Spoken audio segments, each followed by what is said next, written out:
санхүүгийн санхүүжилээд хоёрдугаар улирлын одоо хугацаа дуусгах чинь тэгэхээр мандал даатгалын хувьд одоо санхүүгийн гүйцэтгэлийн хувьд ямар явцтай явж байгаа вэ? За мандал даатгалын хувьд анх 2011 онд үүсгэн байгуулагдчихсан. Одоо бол нээлттэй офицер компани болсон байгаа. 2024 оны санхүү үзүүлэлтээр харах юм бол бид нар нийт хурамжийн орлого маань 145 тэрбум, нийт актив маань бол 122 тэрбум төгрөгт хүрсэн. За тэгээд татварын дарга цэвэр ашиг маань 8.3 тэрбум төгрөгт хүрсэн ийм санхүү үзүүлэлттэй жил болсон. За яг энэ үзүүлэлтээ бол хадгалахаар 2025 онд бол зориод ажиллаж байна. За мэдээж одоо хагас жил эхний хагас жил болсон ч гэсэн жилийн эцсийн үр дүн маань бол хараахан тодорхойгүй байгаад нь ойлгомжтой. Ер нь даатгалын секторын онцлог бол компанийн онцлогоос амар бол бид нар сүүлийн хагас жилдээ бол илүү их хурамжийн орлого бичдэг буюу эхний хагас жилдээ бол арай бага болоод энэ бас даатгалын улирлын сезон бас нөгөө ямар гэрээнүүд хэзээ хийгдэж байгаагаас хамаарат арай өөр үр дүнгууд харагддаг. Тэгэхээр компани хувьцааны ханшийн сүүлийн үеийн харцаа бол 2025 онд бол одоогийн байдлаар нэлээд өөрчлөлт хийж байгаа шүү. Тэгэхээр компани зүгээс хөрөнгө оруулагчид төрөлд ямар нэгэн хувьцааны тал дээр ямар нэгэн хөтөлбөр төсөл хэрэгжүүлэх болоо өмнө нь бол яг 2010 IPO-с хойш мандал даатгал компани хувьцаа хувааж байсан шүү. Тэр шиг адилхан. За мандал даатгал маань 2018 онд нээлттэй компани болсон. Тухайд гарч байхдаа бол 4800 төгрөгөөр нэг ч хувьцаа маань үнэлэгдэж гарч ирсэн. Дараа нь бид нэр хувьцаагаа 100 хуваагаад одоо 100 хуваасан. Тэгэхээр сүүлийн жилүүдэд бол манай компани хувьцааны ханш маань харьцангуй доктортой байгаад байгаа. За энэ нь бас миний бодлоор бол бас компани зүгээс хэрэгжүүлсэн ногдол ашиг олголт бас нөлөөсөн болов уу гэж харж байна. За өнгөрсөн хугацаанд одоо нээлттэй компани болсноос хойш бол одоо 206 жил болсон байна. Энэ 6 жилийн 4 жилд бид нар бол ногдол ашиг тараасан байгаа. Нийт 11.4 тэрбум төгрөгийн ногдол ашиг. За эхний нээлттэй компани болсон жилдээ буюу 19 он, 20 он, 21 он гээд харин 22, 23 онд ногдол ашиг олгоогүй байжгаад сая 24 оны цэвэр ашигаас 2025 онд бол ногдол ашиг олгосон. Тэгэхээр энэ маань бас манай компани бас хувьцааны ханшин тодорхой хэмжээнд нөлөөлж байгаа болов уу гэж харж байна. Тэгээд даатгалын компани мэдээж одоо зах зээлийн эрсдэл сүүлийн үед нэлээд өндөр ах шиг харагдаж байна. Тэгэхээр сүүлийн үед онгорцоос хойш долларын ханшил бараг 4.2% өссөн байна. Тэгэхээр даатгалын компанийн хувьд бол ер нь бол энэ нэлээд чухал бодол болж байгаа. Тэгэхээр мандал даатгалын хувьд ер нь энэ эрсдлээс ямар нэгэн арга хэмжээ авч байгаа стратегиас харж. За даатгалын компанийн хувьд бол хурамжийн орлого маань төгрөгөөр орж ирж байдаг. За тэгээд мэдээж валютын ханш маань инфляц гэдэг төгрөгийн одоо сулруулж идэг юм хүчин зүйл байдаг. Тэгэхээр бидний хувьд бол бас тодорхой хэмжээнд энэ тал дээр бол долларын ханшийн төгрөгийн ханшийн сулралтаас хамгаалах зорилгоороос тодорхой хэмжээнд хөрөнгө оруулалтуудаа зарим хэсгийг валютаар хийхээр илүү бас зорж ажиллаж байна. Нөгөө төгөөр бас бид нэр давхар даатгал руу маш их хэмжээний бас тодорхой хэмжээнд мөнгө шилжүүлдэг.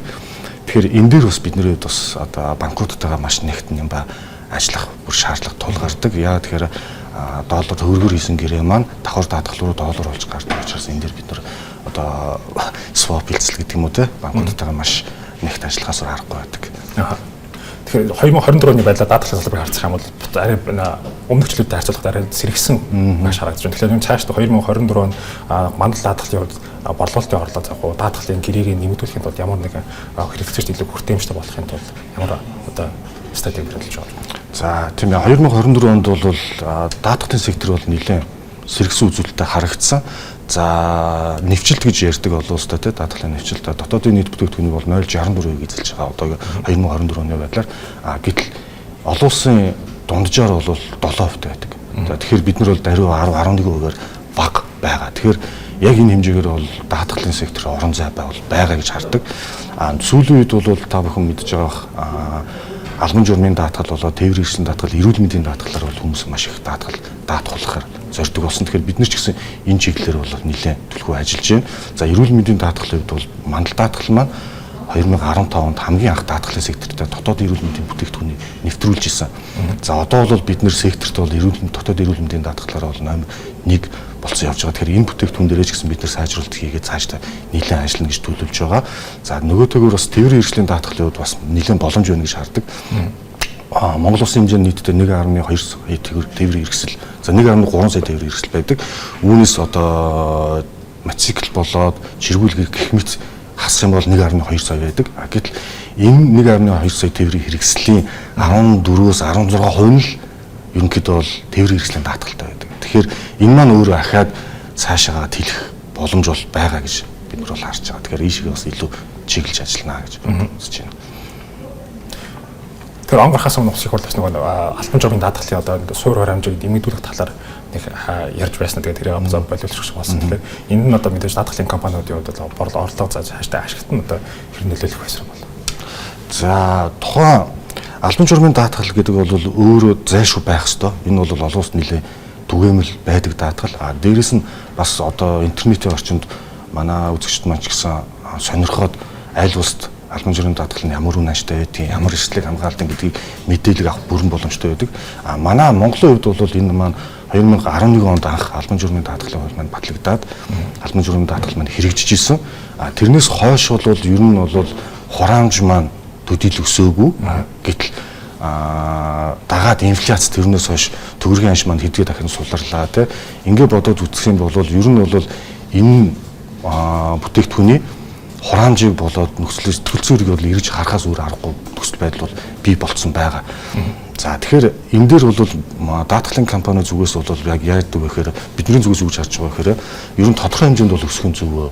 Одоо юу гэх гээд байна гэхээр эрсдэлтэй жолооч. Одоо энэ зам тээврүүд миний саяны хэлдэг шиг одоо албан журмын даатгалын нэвчлэлт бол одоо Монгол улсын хэмжээнд бол нийтдээ нэг 67-оос нэг 70% байгаа. За тэгэхээр юу гэсэн үг вэ? 10 машин тутмын 7 албан журмын даатгалтай 10-аас 7-гийн нэг 2 3 л тээвэр хэрэгслийн даатгалтай буюу өөртөө хамгаалсан. Тэгэхээр зам тээврийн осолд орсон тохиолдол одоо 3 жолооч нь даатгал руу явж явах ийм эрсдэл бий болоод байгаа. Гэтэл нэг тохиолдол болонгууд нөхөн төлбөр нь маш өндөр хэмжээгээр гардаг. Нөгөөтэйгүр ингэнээс нөгөө даатгуулагч маань хохирох гээд байдаг. Тэгэхээр одоо бид нар түрүүний миний хэлдэг шиг одоо инфляц үнийн өсөлттэй холбоотойгоор хураамж нь маш бага байгаад байдаг. Гэтэл нөгөө засварын зардал маань өсөд байгаа. Тэгэхээр бид нар энийг одоо нөхцөл байдалтайгаа уялдуулаад энэ инфляцтайгаа болоод долларын ханжтайгаа уялдуулаад тодорхой хэмжээний ихтгэл зүр тавиад өсөх нь нэгдүгээр зөв, хоёрдугаар тэнд осол аваар гаргаад байдаг жолооч нарыг бас өндөр одоо хураамжаар даатгаж бас хариуцлагажуулах ёстой байгаад байгаа. Тэгэхээр энэ дээр бол уул нь зөв байгаа. Гэхдээ яг нөгөө зөв ихтгэл зүр зөв одоо тооцоол гэдэг дээрээ одоо бас үйл ойлголцол байсан болов уу гэж миний зүгээс харж байна. Тэр албан журмын даатгал мэдээж даатгалын компаниуд харцгаах юм бол хороны одоо мэдээлэл сарах юм бол хамгийн их өндөр хохирлын түвшиндээ байдаг юм шиг. Тэгэхээр мандал даатгалын хувьд одоо энэ албан журмын даатгал дээр одоо тэлэх одоо тэлэхээр байгаа юу эсвэл одоо тэрийг хумхаар байгаа юу? За мандал даатгалын хувьд бол албан журмын даатгал бид нар одоо яг санхүүгийн тоон мэдээлэлүүд бол байнга харж идэг тогтмол. За бидний хувьд бол албан журмын даатгалын нөхөн төлбөрийн олголтоороо бол нийт нэхэмжсэн дүнгийнхаа ойролцоогоор 98% олгодог. За тэгээд бид нар бол энэ юу гэсэн үг вэ гэхээр бид нар энэ даатгалынхаа мөн чанарыг ойлгож байгаа учраас даатгуулагч нартай илүү төргөн шуурхаа үйлчлэхийг илүү хичээдэг. Бид нар бол нөхөн төлбөрийн хурд маань 3-5 хоногийн дотор олгодог. За тэгэхээр энэ маань бас зарим тохиолдолд жоохон харьцангуй ойлголт бас байдаг. Яагаад гэвэл даатгуулагч маань дутуу материал өгсөн тохиолдолд энэ хоног маань буурна, багасна.